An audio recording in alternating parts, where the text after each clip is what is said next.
Hello everyone! Good morning! Ayan, dito kami sa aming munting kusina ng aming paaralan at kami ay magluluto ng piding. Pero bago yon, welcome po muna sa aking channel sa Lian Lynn's Garden. At ngayong araw nga, magluluto kami ng supas para sa piding ng mga bata ngayong araw. At ito na nga yung aming iluluto, yung macaroni. Ito yung mga milk na aming gagamitin. At saka ito, nagsimula na akong ng bawang at sibuyas. Ayan. Tara na, samahan nyo kami. At ito na nga, nag-uumpisa na akong magbalat ng mga bawang para akin nang mai-chop-chop sila lahat.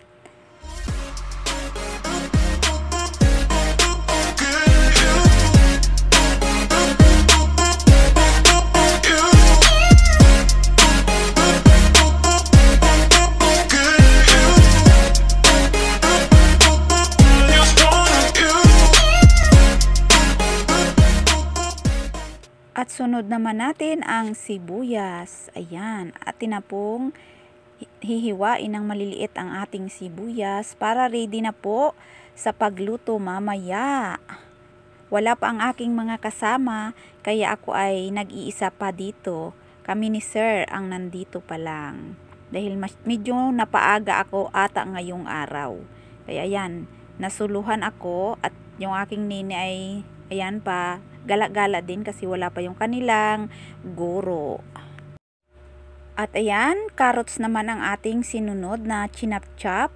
Dahil natapos na natin ang sibuyas at bawang, ang carrots naman, ayan, ang ating chinap-chop. At nandito na din yung aking mga kasama, kaya may kasama at may katulong na din ako mag-chop-chop ng iba pang mga kakailanganin na mga gulay. Ayan.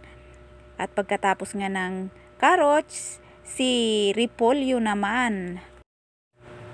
At ayan na nga, natapos na naming himay-himayin o chop-chopin ang mga gulay. Ang repolyo at carrots. Ayan.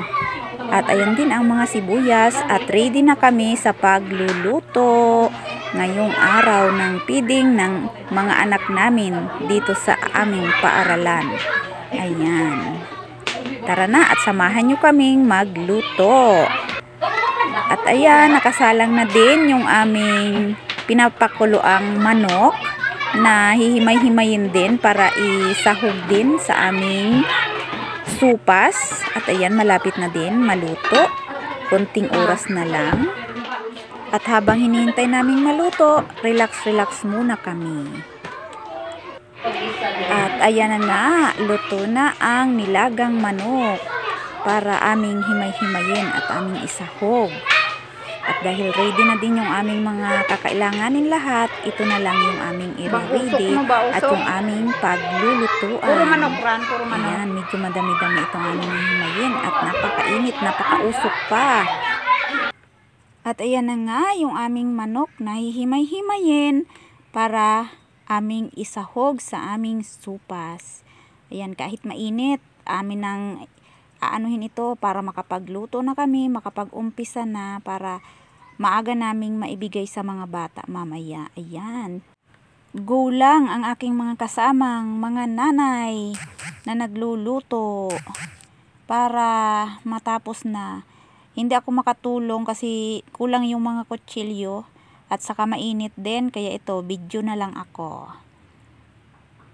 Kasi dalawa lang yung aming kutsilyo. Ayan. Kaya sila na lang muna daw ang mag-aano. Kasi ako naman ang naghiwa ng mga sibuyas kanina. At ayan na nga, malapit nang matapos kami sa paghihimay-himay ng manok. Yan, tapos na. At magluluto na kami.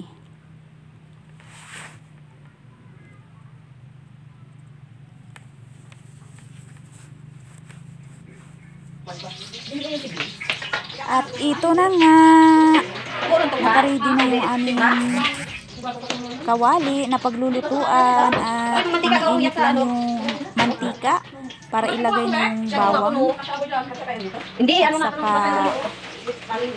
sibuyas. Ayan, para igisa na. Inuna muna ang bawang. Magbahalo na. Diluto akin gaya. Amin munang luluto para mabango at masarap ang aming supas. Ayan.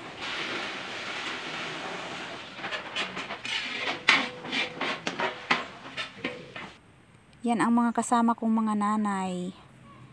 Madami din kaming nagtutulong-tulong sa pagluto ng piding. At ito yung mga gatas ready na din para sa niluluto. At ayan na nga, ginisa na nga yung macaroni para maluto na. Yan, pinagtulungan na nila. At ayan na nga, ginisa lang namin, hindi na lang namin nilaga para diretso-diretso na yung aming pagluluto. Ginisa namin yung macaroni at saka yung manok para isahang lang. Mas masarap daw kasi pag igisa sa mga sahog ang macaroni. At ayan na nga, at ako naman ay magbubukas na ng gatas. Tara, samahan nyo ako. Ay, kadali naman Bek. Katalong niya ating kutsilyo, dulo. Dulo naman.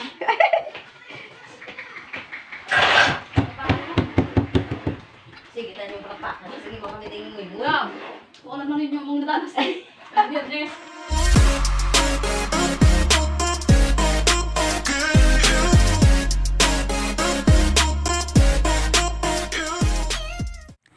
At ayan na nga, hinahalo-halo na namin at malapit nang maluto. Bali, dalawang salangan namin, isang malaking kantong at isang malaking kaldero. Ayan. At kailangan namin pasalit-salit sa paghahalo kasi ay baka madumikit yung sa mga ilalim na mga macaroni para sa supas namin. Ayan, go lang kami hanggang sa maluto. Hindi namin pwedeng iwanan. At ayan, luto na nga yung sa malaking kawali. At ayan, pagtutulungan na ng mga kasama ko at super bigat. Kaya ayan, dahan-dahan lang mga sisi. Ayan, talagang napakabigat. Kunting pagkakamali lang, maaanuhan tayo nito. Ayan, kasi ang laki talaga. At ito na lang ang hindi pa medyo naluluto at tinitimplahan pa, hindi pa makuha yung lasa. Ayan, ang napakabait din naming sekretary. Siya ang nagluto o nagtimpla. At linagay na din yung mga gulay para hindi din masyadong maluto. Kasi pangit din pag super luto yung mga gulay. Kaya maganda yung tama-tama lang. At yan, nilagyan na din ng gatas pang sarap para sa supas. Simpleng luto lang ito, wala ngang hotdog, dapat may hotdog pero okay na din yan kahit walang hotdog. At ang mahalaga, masustansya at masarap para sa mga bata. Yan. At yung iba naman, busy sa pagsasalin doon sa laman ng kawali na malaki. Ayan. Nilagay na din yung isang gulay, yung repolyo. Ayan. Ayan yung iba, busy din. Mga kasama ko, mga kasamang nanay, pero mga pinsan ko na din ang iba. Halos dito sa school ay mga kamag-anak. Ayan nga, papunta na tayo doon sa malaking puno ng mangga kung saan kami magbibigay ng feeding sa mga bata. At ayan na nga, ready na sa pagbigay at nakapila na ang ibang mga bata. Ayan. At yung, ayan ang iba, dating na din, mga grade 1 student. Ayan sila. At saka mga kinder. Kasama na dyan yung aking nini, si BBL. Ayun si BBL, naka-take out na. Kaya, pabalik na sa school, sa room. Ayan. Ayun, si BBL. Pabalik na sa room. At yung iba, papunta pa lang. Ayan, para magpila sa feeding. Ayan ang mga bata. Yung iba, wala pa. Wala pa yung ibang mga bata. Nasa room pa nila. Ayan yung iba, papunta pa lang. Yan. Ayan sila. Ano kasi, simula kinder lang at saka grade 6 lang itong ano ng aming paaralan dito sa aming barangay. Ayan, mga ka-LG. Hanggang dito na lang itong aking video. Salamat sa pagsama sa amin, sa aming pagluluto ng feeding para sa aming mga anak or mga estudyante dito sa aming paaralan. Salamat sa patuloy niyong pagsuporta sa akin, sa aking munting channel, at sana patuloy niyo pa akong suportahan.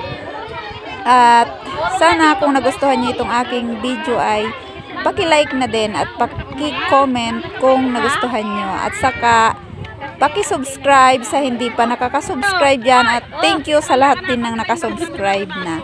At huwag kalimutang pindutin ang notification bell para updated kayo sa mga susunod ko pang video. Ayan, hanggang sa muli mga ka-LG. Thank you and God bless. Bye-bye.